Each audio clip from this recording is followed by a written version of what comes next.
आज कितने लोग आपको ऐसे मिल जाएंगे जो ये कहेंगे हम तो सेकुलर लोग हैं, हमें क्या मतलब कि मैं अपने अधिकार की बात करूं। क्या इस भूमि पर राम जी ने राज्य नहीं किया? जामा मस्जिद की सीढ़ियों के नीचे गाड़ा। और वो लोग तो बिल्कुल भी समझने को तैयार नहीं जिन्हें कुर्सियां चाहिए। जब तक तुम जाति में बटे रहोगे तब तक तुम्हारा और तुम्हारी धर्म का, तुम्हारी भावनाओं का, तुम्हारे भगवान का ऐसे ही अपमान होता रहेगा और कोई नहीं रोक पाएगा उसे। वो भगवान जामा मस्जिद की सीढ़ियों में है, वहां से उनको मुक्त करना चाहिए कि नहीं करना चाहिए? जिस माई के लाल में हिम्मत हो इस जनता से आके लड़े। मेरा रोम रोम धिक्कारता है मुझे कि मुझे ये लड़ाई लड़नी चाहिए कि नहीं लड़नी चाहिए। अभी जो मैं बोलने जा रहा हूं उस पे थोड़ा ध्यान दीजिएगा। आने वाले समय के विषय में चिंतन कीजिएगा। आने वाला समय कैसा है? एक बार याद कीजिए, हम लोगों को आजादी दिलाने के लिए हमारे पूर्वजों ने कितना बड़ा बलिदान दिया है। और आज उस बलिदान की कीमत क्या है? आज कितने लोग आपको ऐसे मिल जाएंगे जो ये कहेंगे हम तो सेकुलर लोग हैं, हमें क्या मतलब। कितने सनातनी आपको ऐसे मिल जाएंगे जो ये कहते हुए मिलेंगे कि ये काम हमारा नहीं है, ये काम इसका है, ये काम उसका है। आपको मैं एक बात बता देना चाहता हूं, अगर आज इस समय सनातनी नहीं जागे तो आने वाला समय ऐसा होगा कि आपको कोई बोलने नहीं देगा, आपको अपने बात नहीं कहने का अधिकार होगा, आप नहीं कह पाएंगे। कारण आज हमारा मौन रहना है कि आज हम मौन हैं। संविधान हमें अधिकार देता है, इट्स माय फंडामेंटल राइट, कि मैं अपने अधिकार की बात करूं, मुझे और मेरे परिवार को सुरक्षा मिले, ये अधिकार मुझे है। मेरी भावना की रक्षा हो, ये अधिकार मुझे मेरा संविधान देता है, उससे कोई नहीं छीन सकता। आज अगर हम जय श्री राम बोलते हैं तो कई लोगों को तकलीफ हो जाती है, कहते हैं जय श्री राम क्यों बोल रहे हो। अगर आज हम हिंदू राष्ट्र की बात करें तो कईयों को तकलीफ हो जाती है कि हिंदू राष्ट्र की बात क्यों करते हो। अरे राम जी कौन थे? कृष्ण जी कौन थे? क्या इस भूमि पर राम जी ने राज्य नहीं किया? क्या इस भूमि पर कृष्ण जी ने राज्य नहीं किया? क्या हरिश्चंद्र ने राज्य नहीं किया? ये कौन थे? दशरथ जी ने राज्य नहीं किया, ये कौन थे? मेरे भाई बहन, आपको सुन के आश्चर्य होगा, कितने लोगों को तो ये बात पता नहीं होगी। क्या आप जानते हो औरंगजेब ने 1670 में मथुरा में कृष्ण जन्मभूमि को तोड़ा।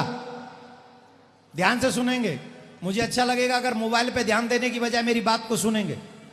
जिसके लिए मैंने आपको बुलाया है, ये वीडियो आपको कहीं भी मिल जाएगा, आप वहां से भी लेके शेयर कर देंगे, लेकिन अगर रिकॉर्डिंग में रह जाएंगे तो आपको आनंद नहीं आएगा, आपका मन नहीं लगेगा ढंग से। जिसके लिए मैंने आपको रोका है वो सुनिए। 1670 में ये क्या है? क्या है?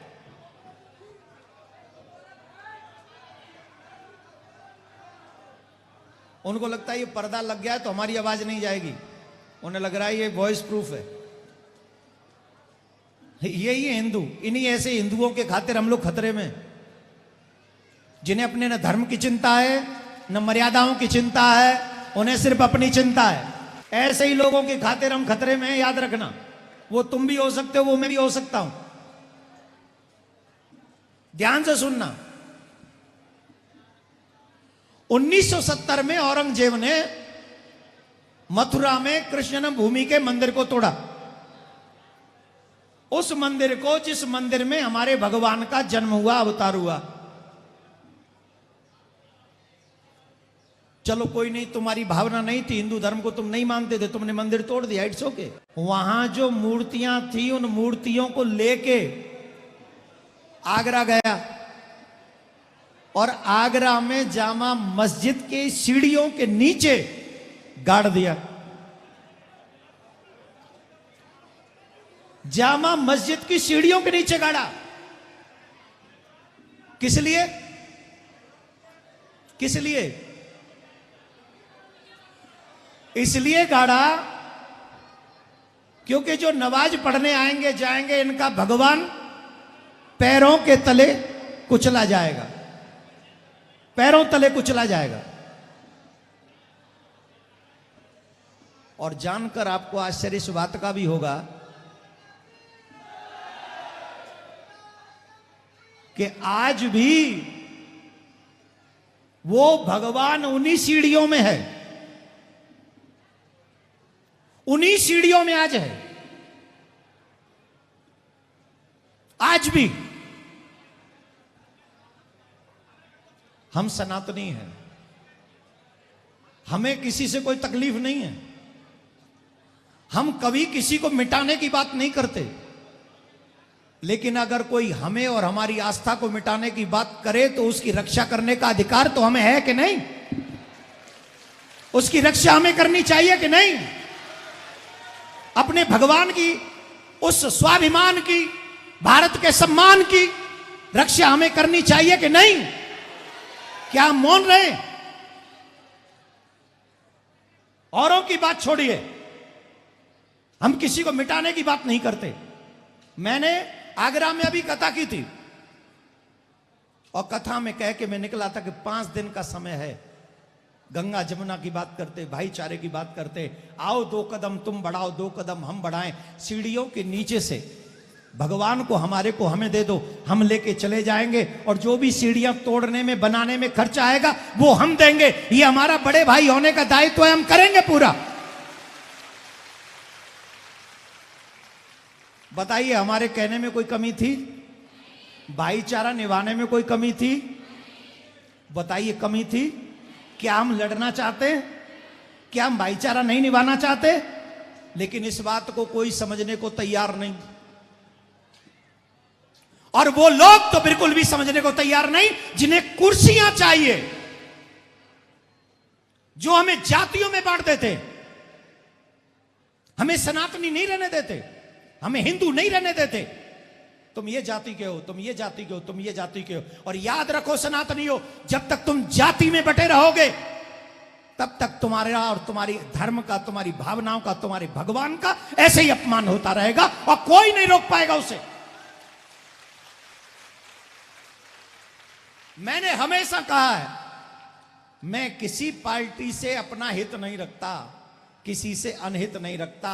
हमारी तो एक ही पार्टी है, सनातन पार्टी, ठाकुर जी की पार्टी, कन्हैया की पार्टी।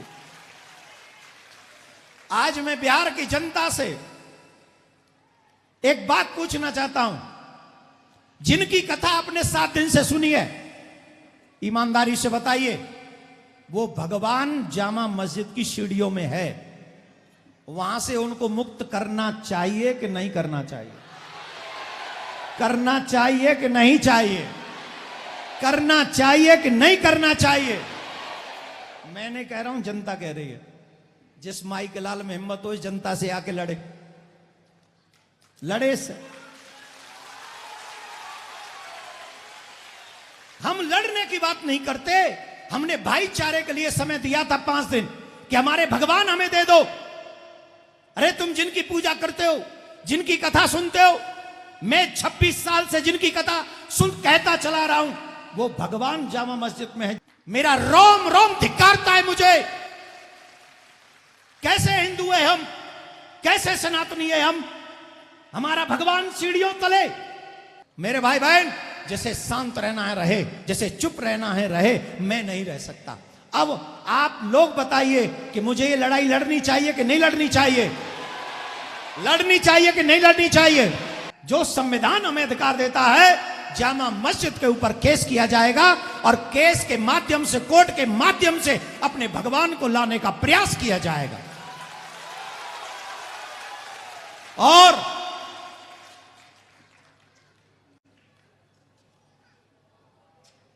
जल्दी से जल्दी सुनवाई हो, एवरी डे सुनवाई हो। इस प्रार्थना के लिए कोर्ट से यह प्रार्थना भी की जाएगी कि उसे टाला ना जाए। जैसे राम मंदिर का निर्णय कई सालों में आया है, न तो केस लड़ने वाले कोर्ट जा पाएंगे और न निर्णय देने वाले भी कोर्ट पहुंच पाएंगे। अगर इतने दिन टाल दिया तो न न्याय मिलेगा, न न्याय मांगने वाला इस धरती पे मिलेगा। आप सोच रहे होंगे ऐसा क्या हो जाएगा। आप ही के बिहार में एक डिस्ट्रिक्ट है अररिया, आप ही के बिहार में एक डिस्ट्रिक्ट है किशनगंज। बताओ, जहां पर हिंदू बहुसंख्यक नहीं है वहां क्या हाल है उनका? बताओ क्या हाल है। और अभी तो कब, जब कहते हैं कि हिंदू बहुसंख्यक है, कहते हिंदू बहुसंख्यक है, आज भी वहां उन क्षेत्रों में, कई क्षेत्रों में मुझे बताते हुए शर्म आ रही है, क्योंकि मैं हिंदू मुस्लिम नहीं करना चाहता, इसलिए मैं बोल नहीं रहा हूं। आप जाके उस क्षेत्र के विषय में ज्यादा समझ लीजिए, आपको मालूम भी होगा कि वहां क्या होता है, वहां सनातनियों के साथ क्या होता है। और उसकी आवाज कोई नहीं उठाता। क्यों नहीं उठाते उसकी आवाज? और मैं, आप सोच रहे होंगे कि मैं ऐसे ही बोले जा रहा हूं, मेरे पास कोई तथ्य नहीं है। तथ्य भी है, सबूत भी है। औरंगजेब का एक शागिर्द था जिसने किताब लिखी मुयासिरे आलमगिरी। उस किताब को लिखने वाले का नाम है सखी मुस्ताद खान।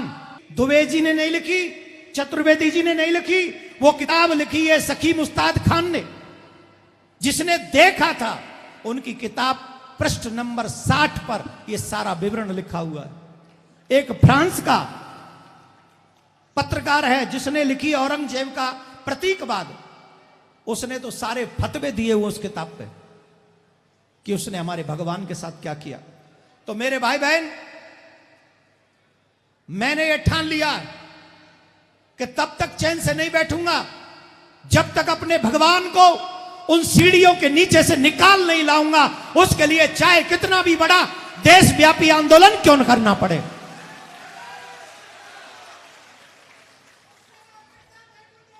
मैं आपसे आग्रह करता हूं, एक दिव्य भव्य कृष्ण मंदिर बनाने के लिए एक विशाल आंदोलन की आवश्यकता है। यह देश उसकी मांग करता है और हम उसको करने के लिए तैयार हैं। बताओ, आपकी भूमिका उसमें क्या होगी? आप उसमें आना चाहोगे? आप उस अपने कन्हैया को मनाना चाहोगे? उस यात्रा में हमारा साथ निभाओगे? कौन कौन निभाएगा? ऐसे नहीं, तुम लोग इतने धीरे बोलते हो तभी तो ये हाल है, तभी तो तुम्हारी कोई सुनता नहीं।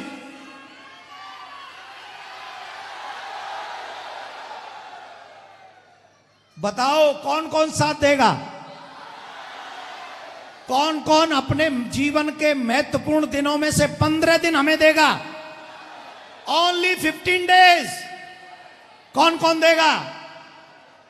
अब आप सोच रहे होंगे महाराज कुछ और प्लानिंग में तो नहीं है। सुनो, बता देता हूं। न पद चाहता हूं, न प्रतिष्ठान चाहता हूं। काबा, लिसन टू मी। आज भगवान ने मुझे क्या नहीं दे रखा बताइए? क्या नहीं है मेरे पास? मान, सम्मान, प्रतिष्ठा सब भगवान ने दी है। अब मुझे क्या चाहिए? बड़े बड़े मंत्री आदर देते हैं, बड़ी बड़ी जगह पे लोग भोजन करा देते हैं। क्या नहीं है? भगवान ने मुझे सब दिया है। लेकिन जिस भगवान की कृपा से मिला है वही भगवान सीढ़ियों में है।